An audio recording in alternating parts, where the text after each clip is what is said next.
Muchas gracias por acompañarnos en esta mañana. Y lo primero que me gustaría preguntar es, ¿qué significa que Israel haya llevado a cabo por primera vez un ataque en Doha, en la capital de Qatar?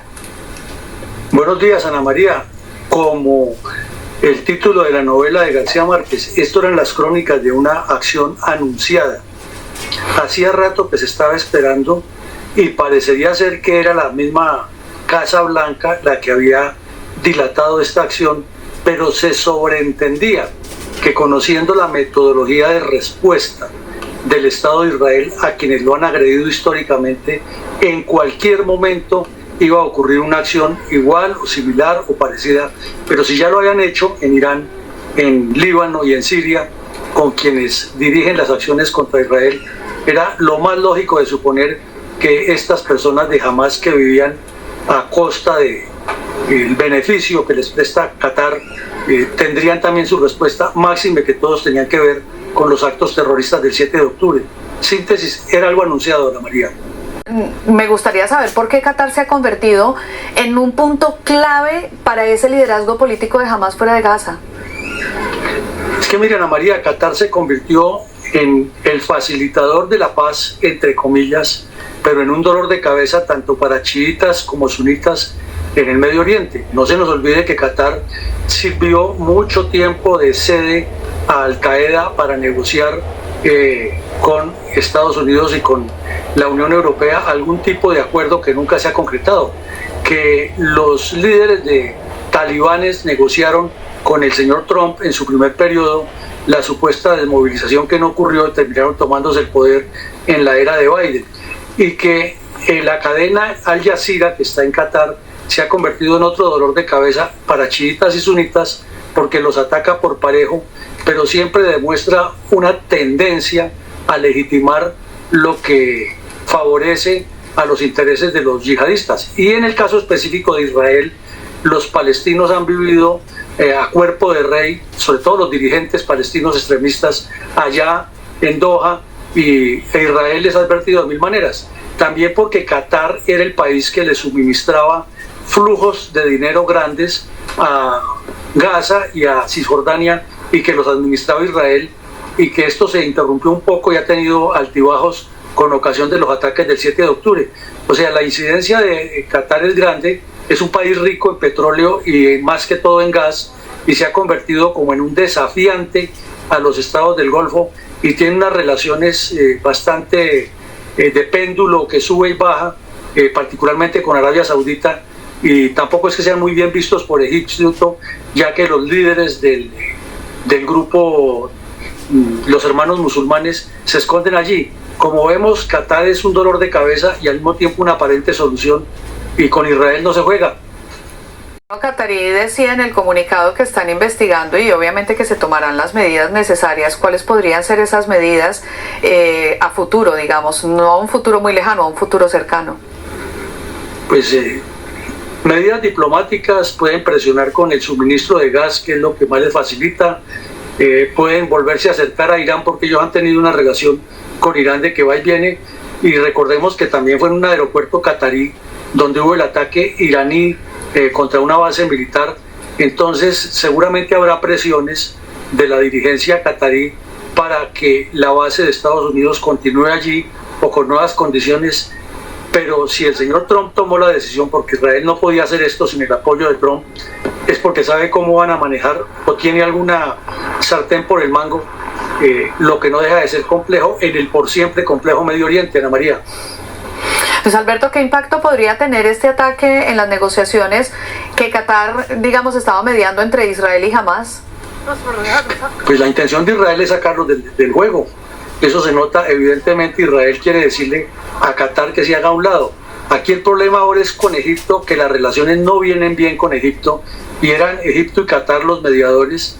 La semana anterior se habló, sobre todo el fin de semana, que Egipto quiere que haya la paz en Gaza, pero que está en contra completamente de la operación que está haciendo el señor Netanyahu en la ciudad de Gaza, porque conduciría a muchos desplazados hacia Egipto. Entonces ahora queda Egipto solo como mediador, y pues existe la fuerza multinacional que evita la guerra entre Egipto e Israel, pero en este momento los pone también a pensar que no se pueden separar del mundo árabe.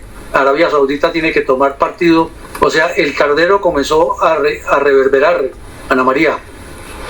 Luis Alberto, ¿cómo se interpreta esta declaración de Israel de que apuntaron al alto liderazgo de Hamas? Es decir, ¿es un mensaje directo a la organización o también a Qatar? Pues en primera medida están diciendo la verdad, no le están golpeando donde es. Segundo, le están indicando que su servicio de inteligencia le llega a donde estén. Tercero, que ellos no perdonan lo que le pasó al Estado judío. Cuarto, que el señor Netanyahu sigue empecinado en sostenerse en el poder y mantener la guerra le sirve. Y quinto, diciéndole a los de Hamas, ustedes el único camino que les queda es cumplir todas las exigencias de Israel, o sea, la de que se acabe la fuerza militar de Hamas, que desarticulen toda esa organización política que tienen y que la franja de Gaza quede controlada por Israel para construir con los estados árabes un proceso de nueva visión política. Es probable que Arabia Saudita estuviera enterado de este golpe porque es prácticamente en el patio vecindario de ellos y no es tan sencillo suponer que lo hacen sin el visto bueno o por lo menos el conocimiento del príncipe Muhammad allá en Arabia Saudita. Luis Alberto, como esta es una noticia en desarrollo, vamos a seguir hablando de este tema y más adelante vamos a volver nuevamente con Pau Mosquera. Por ahora nosotros vamos a hacer una pausa y ya regresamos a seguir analizando esta noticia que, como decíamos, es una noticia en desarrollo porque poco a poco se van conociendo detalles y sobre todo reacciones a nivel local y a nivel internacional. ¿Marcan una nueva etapa en la estrategia militar de Israel contra Hamas? No la marcan porque es la continuación de lo que vienen haciendo hace muchos años. Recordemos hace más o menos 30 años las incursiones que hicieron en Túnez, en Jordania, en Líbano, las recientes en Siria y en Líbano, y las incursiones que han hecho a Irak, a Irán, a Yemen, a la misma Uganda cuando hicieron la operación Entebbe. Es la característica del Servicio de Inteligencia y de Seguridad Nacional de Israel, porque para ellos es cuestión de supervivencia. Y aquí, como le dije en la primera parte, esto estaba cantado, Ana María, y lo sabían los de Hamas y los de Qatar, que en cualquier momento Israel actuaría con esa contundencia, porque es la forma de ellos de mantener su seguridad.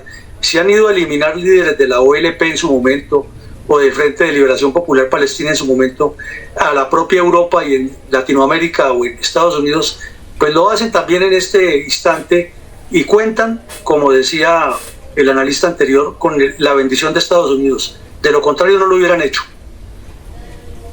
Alberto, ¿qué repercusiones podría tener este incidente en la estabilidad del Golfo Pérsico y también en la seguridad de los residentes en Qatar? Porque hemos hablado a nivel internacional, pero bueno, este tema en la región, ¿qué? Pues que la estabilidad del Golfo Pérsico siempre ha gravitado sobre el petróleo y últimamente sobre el gas. Qatar es uno de los principales productores del mundo de gas, está surtiendo inclusive ya de manera más creciente a Europa y no puede tampoco cerrar su válvula, porque es que ellos dependen de eso y la dinastía depende de la protección que le preste Estados Unidos y de los ingresos que hay allí. Lo que pasa es que han jugado con una doble moral, a Dios y al diablo, coadyuvando a Hamas y a otros grupos criminales en el Medio Oriente. Entonces la estabilidad nunca ha sido completa y en este momento hay una crisis, pero tendrán que verse obligados a doblegar la cabeza. Aquí el riesgo grande, Ana María, es que todos los yihadistas de Al Qaeda, de ISIS, y no da nada de raro que aparezca otro grupo de defensores de la moral y salgan por el mundo a cometer actos terroristas como ya es costumbre en este comportamiento y parezca como una espiral que no tiene término. Esa iba a ser mi siguiente pregunta y es, desde su experiencia y desde lo que ha conocido y sabe, ¿cómo suelen reaccionar los países del Golfo frente a ataques que ponen en riesgo su soberanía? Eso sí que es importante, Ana María. En estas dirigencias de los países del Golfo hay unos jeques sunitas, porque estos son países sunitas, particularmente enfocados en la venganza, la vindicta, y para ellos la vindicta es lo que llaman la yihad o guerra santa, y al mismo tiempo que juegan con la diplomacia y a buscar el cobijo y la cercanía con Estados Unidos, para mantener sus capitales, etcétera. También juegan con la manutención y la organización de estos grupos clandestinos.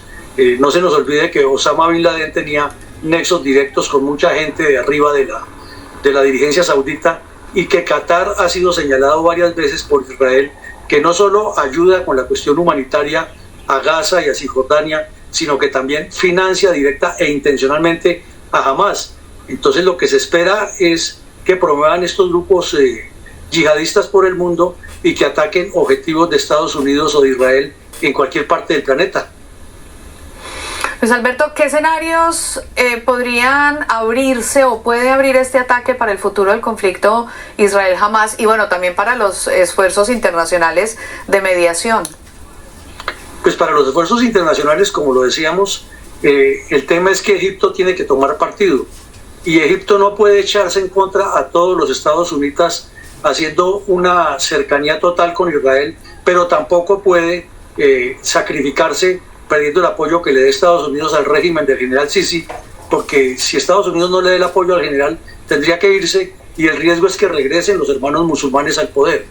Y para los escenarios de guerra, desafortunadamente continuarán las acciones terroristas contra Israel y las tensiones. Irán aprovechará para acercarse nuevamente a Qatar y decirles que los dos somos víctimas y buscando con la riqueza del gas que le ayuden a financiar su recomposición y sobre todo el proyecto nuclear. O sea, el problema sigue e Israel no come cuento y volverá a atacar a Irán, a Siria, a Líbano, a donde aparezcan estas redes financiadas desde Qatar o desde Irán, actuará. Como te darás cuenta, muchas de las preguntas que tenemos, muchas de las dudas tienen que ver precisamente con la internacionalización de este conflicto entre Israel y Hamas, porque pues inicialmente muchos a nivel internacional lo ven únicamente allí en la región, Israel, Hamas, pero ahora viendo este ataque en Doha, pues se podría pensar que esto se puede extender mucho más, ¿no? Claro, Ana María, es que se va a extender porque lo hemos notado el domingo, las manifestaciones tan intensas que hubo en el Reino Unido, las que ha habido en Estados Unidos, la política que ha asumido Trump contra las universidades que no actúan contundentemente contra las organizaciones palestinas. Y es que si dentro de esas organizaciones que preparan estas actuaciones fueran únicamente políticas y de reclamar la suspensión de lo que llaman ellos el genocidio en Gaza, hasta ahí diríamos que es una actividad política propagandística, pero es que dentro de ellos están infiltrados en las mezquitas y las madrazas que tienen en todo el mundo los islamistas, esas personas que ya atraen a jóvenes y los radicalizan, y entonces como una bola de nieve que va creciendo, eliminan una célula y aparece otra, y esto se va a repetir desafortunadamente, Ana María. Bueno, antes de irnos a un break, sí quisiera que habláramos un poco de Estados Unidos. Porque no hemos tocado ese tema en lo que ha ocurrido en el día de hoy. ¿Tiene alguna injerencia? ¿Se podría pensar que conocía de este ataque? En fin. Miren, Ana María, el domingo cuando el señor Trump regresó del US Open y que aterrizó en Washington, D.C., vimos que estaba dando una especie de conferencia de prensa improvisada a los periodistas, y en alguna de las preguntas le dijeron que qué iba a pasar en el Medio Oriente, dijo algo así como espere resultados, el tiempo lo dirá. Obviamente que él lo sabía y obviamente que esto es otro mensaje que él también está utilizando para decirle a los que se reunieron en Shanghái la semana pasada que Estados Unidos está vivo y está actuando y defiende sus corazones geopolíticos. Es decir, las tensiones a nivel mundial crecen por una u otra razón y cada vez cada uno de los actores pretende demostrar su fuerza. China con su desfile, Rusia nuevamente empoderada por Estados Unidos y Estados Unidos anunciándole al mundo que su capacidad sigue siendo la del poderoso en cabeza del señor Trump.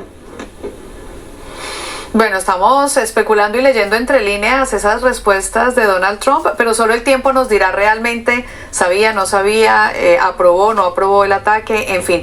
Nosotros vamos a hacer una pausa, Luis Alberto, y luego vamos a regresar con más aquí en CNN en español. Con mucho gusto, Ana María.